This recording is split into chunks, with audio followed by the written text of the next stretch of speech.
buscar secuencias morfológicas, las secuencias clásicas que conocemos, el T1 y el T2, a las que les vamos a adicionar secuencias funcionales y metabólicas, como son la difusión, el mapa de ADC, la perfusión y la espectroscopía.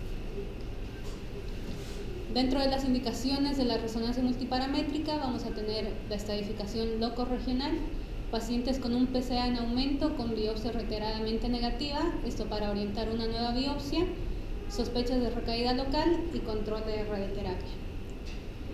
Este es un breve resumen o recordatorio de las zonas anatómicas propuestas por McNeil, donde vamos a tener una zona periférica, una zona central, la zona transicional, la bandeleta fibromuscular anterior y el tejido periuretral. Estas zonas están señaladas por las diferentes flechas. Ahí vemos la zona periférica, la zona central, la cápsula y los ángulos neurovasculares. Como sabemos, el 70% del CA de próstata asienta en la zona periférica, el 20% en la zona transicional, siendo el 95% de estos adenocarcinoma. Mediante resonancia vamos a estudiar los pacientes que tengan un Gleason igual o mayor a 7, ya que a partir del Gleason 7 tenemos un pronóstico variable y un riesgo intermedio de recurrencia. Vamos a estudiar los CA de próstata clínicamente significativos, que son los que tienen el Gleason igual a mayor a 7, un tumor mayor a 0,5 mililitros de volumen o una extensión extracapsular. Dentro de la programación del estudio empezamos con un T1 que va a tener un FOB amplio para poder localizar los ganglios y las metástasis óseas. Vamos a tener en el T2 planos axiales y coronales mínimamente, que van a ser cortes finos, sin gap y siempre orientados ortogonalmente a la próstata. Dentro de los criterios de CA de próstata, vamos a hablar acorde a cada secuencia los hallazgos característicos que tenemos. En el T1 va a ser una secuencia que va a tener una pobre definición anatómica en la próstata, pero la importancia del T1 en este caso va a ser en pacientes que se realizan el estudio después de haber tenido una biopsia transrectal. Importante recordar que se debe pedir 8 semanas después el estudio en estos pacientes, ya que vamos a tener la hemorragia producida por la biopsia, que nos va a dificultar la caracterización y la estadificación en estos pacientes. Así que recordar que son 8 semanas después, incluso 8 semanas después podemos seguir teniendo estos cambios en la próstata. En el T2, que va a ser una secuencia que nos va a dar una gran definición anatómica, una secuencia morfológica, vamos a poder reconocer las vesículas seminales, las diferentes zonas, la zona periférica, transicional, la central. Importante que en el T2 vamos a tener la zona periférica hiperintensa, lo cual nos va a facilitar para reconocer las lesiones tumorales, que característicamente las vamos a ver hipointensas. Esta hiperintensidad de la zona periférica se va a ver alterada con la edad del paciente, pacientes que han sido sometidos a biopsias, que han sido sometidos a tratamiento de radioterapia o que han tenido prostatismo o alguna infección prostática. Entonces es importante tener los antecedentes pertinentes del paciente, ¿no? Dentro de lo que es la difusión, como un breve recordatorio, la difusión nos va a hablar del movimiento de las moléculas de agua, tanto extracelular como intracelular. Entonces, como vamos a tener una proliferación celular a nivel tumoral, vamos a ver que vamos a tener una restricción del movimiento de estas moléculas, lo cual se va a traducir en una hiperintensidad en la difusión, con una traducción de caída de señal en el mapa de ADC. Importante, solo las lesiones verdaderas van a tener una caída de la señal en el mapa de ADC. Dentro de lo que es la espectroscopía, vamos a ver que es una secuencia metabólica que nos va a cuantificar los metabolitos propios de la glándula prostática.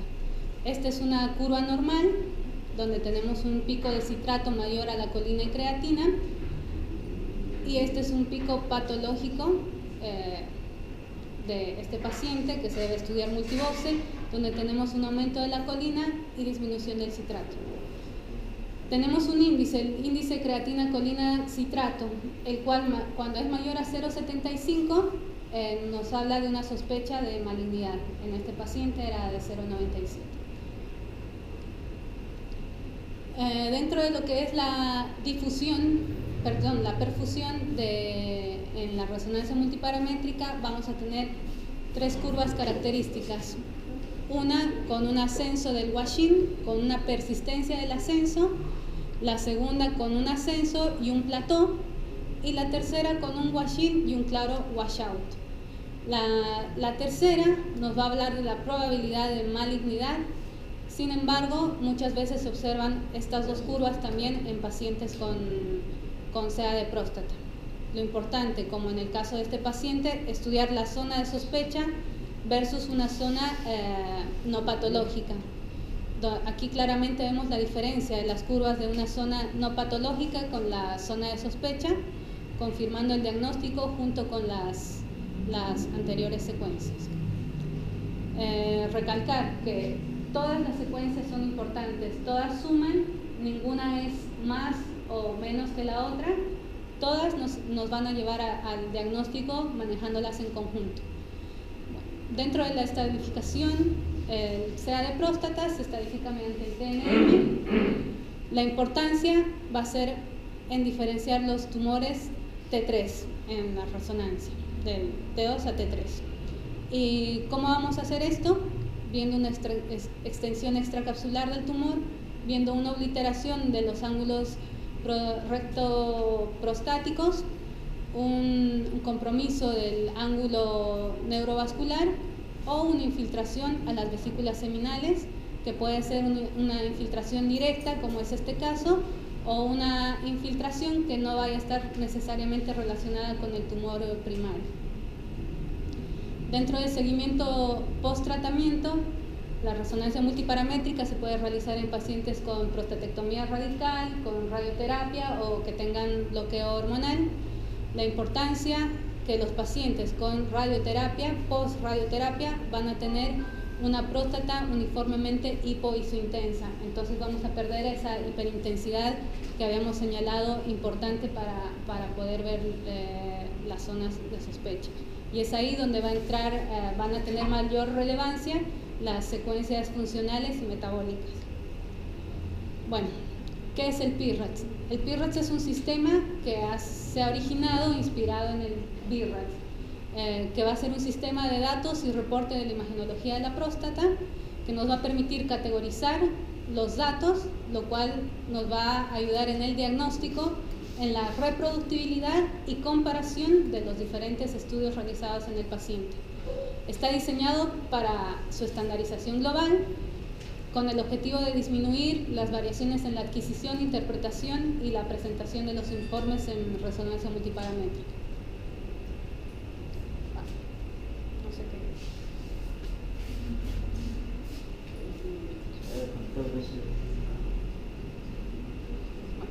Ahí está.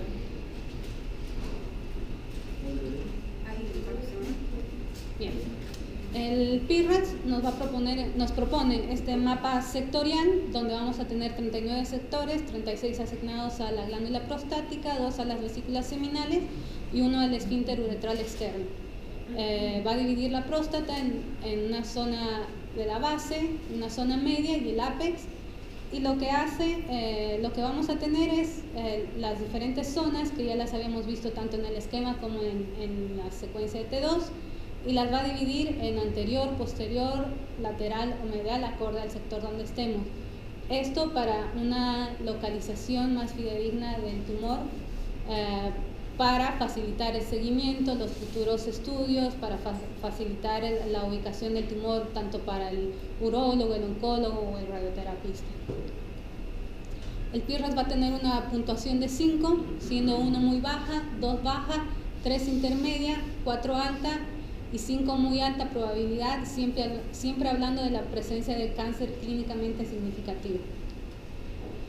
Dentro del reporte, el PIRROT sugiere que siempre se haga la medición global de la glándula prostática, se realiza el mapeo de las lesiones en el gráfico que anteriormente les mostré, y la medición de las lesiones, que debe ser las lesiones de la zona periférica medidas en el ADC y de la zona transicional en el T2. Bueno, para finalizar, les voy a mostrar este caso para hacer un resumen de todo lo que ya vimos. Es un paciente de 67 años con sospecha de SEA de próstata, un PSA aumentado, donde en las imágenes en T2 vamos a ver claramente el tumor localizado en la zona periférica que está saliendo por fuera de la cápsula. En la difusión lo vemos hiperintenso con una traducción en el ADC, con una curva en la perfusión de tipo 3 con un washout aumentado en velocidad y un wash-in aumentado en velocidad y un washout rápido, y en la espectroscopía con un pico de colina y de creatina que va a ser superior al citrato. Gracias.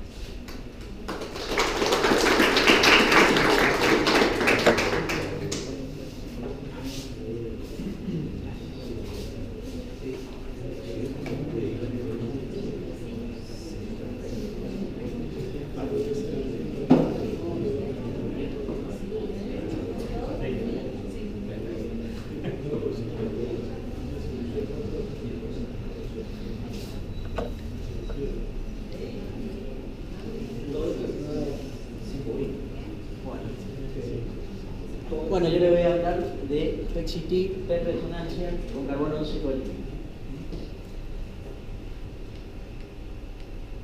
Primero que todo, vamos a empezar hablando del metabolismo de la colina. Como todos sabemos, la colina es una vitamina del grupo B, un compuesto de amonio cuaternario, ¿sí? Lo que se ha encontrado es que las células tumorales prostáticas tienen aumentado los receptores de colina y la colina quinasa. Esto facilita la entrada de la colina, que nosotros es lo que vamos a inyectar junto con el carbono 11, y a su vez esta colina quinasa va a transformar a la colina en fosfatidilcolina para luego incorporarse a la membrana. Esto nosotros lo vamos a ver rápidamente, en menos de 3 minutos ya se observa captación en la célula prostática. En cuanto a la biodistribución, la colina se marcó por primera vez con carbono 11 en 1997, y la carbono 11 colina se lava muy rápidamente en sangre, y el óptimo contraste de tumor fondo se obtiene a los 5 minutos. La vida media de los metabolitos que podríamos inyectar son: el carbono 11 es de 20 minutos y el flúor 18 es de 110 minutos. Esto unido con colina. Esto es muy importante porque si tenemos un ciclotrón, ¿sí?, podemos realizar carbono 11 y con colina, porque lo tenemos, la vida media es de 20 minutos. Pero si no tenemos un ciclotrón cerca, se puede realizar flúor 18 con colina, que prácticamente es lo mismo, lo único que la eliminación renal es a partir de los 3 minutos. En cambio, con carbono 11 colina es a partir de los 8 minutos. Es mínima en los dos casos. Estas son las captaciones fisiológicas de carbono 11 colina, y en este caso es un flúor 18 colina. Vemos la captación a nivel, o sea, la eliminación renal en la vejiga. En cerebro no se ve captación normalmente, podemos visualizar captación a nivel de las glándulas parótidas, submaxilares. La captación hepática es importante, en el vaso también, en el páncreas también es bastante marcada, y donde más se ve captación es a nivel renal. Y si el barrido es después de los 7 minutos o 8 minutos, podemos ver eliminación en vejiga. En cuanto a la obtención de la imagen, en esta parte el ciclotrón es el que produce el carbono 11 o el flúor 18, que es lo que vamos a unir con la colina en el laboratorio de radiofarmacia, que es el que se encarga de esto. Luego, bajo cámara, vamos a inyectar al paciente, y luego a los 5 minutos, después de inyectado al paciente, se comienza a realizar el estudio. El barrido completo es de 7 a 8 camillas, con de 3 minutos cada una, con un total de 21 a 24 minutos de estudio. Y luego lo leemos en la estación de trabajo. ¿Cuáles son las aplicaciones principales de PET-CT en cáncer de próstata? Sobre todo para restadiaje, ante una recurrencia bioquímica, para detección del ciclo de recaída. También se lo ha utilizado para estadificación ganglionar y metastásica a distancia, y para diagnóstico para detección del cáncer intraprostático, pero la principal es para restadiaje, ante la recaída por un PSA elevado. Entonces vamos a empezar con restadiaje. Primero traigo este trabajo a modo de ejemplificar, porque todos los trabajos, absolutamente todos los trabajos dicen lo mismo, que con un PSA menor a 3 nanogramos por mililitro tenemos un porcentaje de detección que es bajo, que es de menos del 30%. En cambio, ya cuando estamos en 3 a 5 nanogramos por mililitro tenemos un porcentaje de detección del PET-CT con carbono 11 colina de 60%, y ya si es mayor a 5 nanogramos por mililitro el porcentaje de detección es de 90%. Después traigo este trabajo que es el de Paolo Castellucci, un trabajo con 106 pacientes. Acá habla de la influencia del gatillado del PSA y la cinética del PSA con carbono 11 colina en la tasa de detección de pacientes con recaída bioquímica después de una prostatectomía radical. ¿Qué es lo que encuentra? Este trabajo encuentra algo muy interesante, que dice que el tiempo de doblaje del PSA si es menor a 6 meses, vamos a tener una tasa de detección mucho más importante con el PET colina. Fíjense, con un tiempo de doblaje de menos de 6 meses tenemos un rango que va entre 40 a 60%, y no así cuando el tiempo de doblaje es mayor a 6 meses, que baja a 20%. Y esto es independiente del valor del PSA, así que esto es muy importante, porque podemos tener un paciente con un PSA de 0,5, pero que en menos de 6 meses duplica el PSA a 1, entonces estaríamos con un rango de detección del 60%, sin que esté en 5 o en 3 nanogramos por mililitro. Y por otra parte, también estudia la velocidad del PSA en un año, y lo que encuentra que cuando hay un aumento de más de 1 nanogramo por mililitro por año, el porcentaje de detección aumenta de 40 hasta llegando hasta un 70%, pero no así cuando la velocidad es menor a 1 nanogramo por mililitro por año, que es muy baja, que es del 10%. Ahora traigo este estudio que es para ejemplificar lo que acabo de decirle, es de Mamedi y colaboradores. Toma 71 pacientes después de una prostatectomía radical con un PSA bajo de menos de 0,5 nanogramos por mililitro.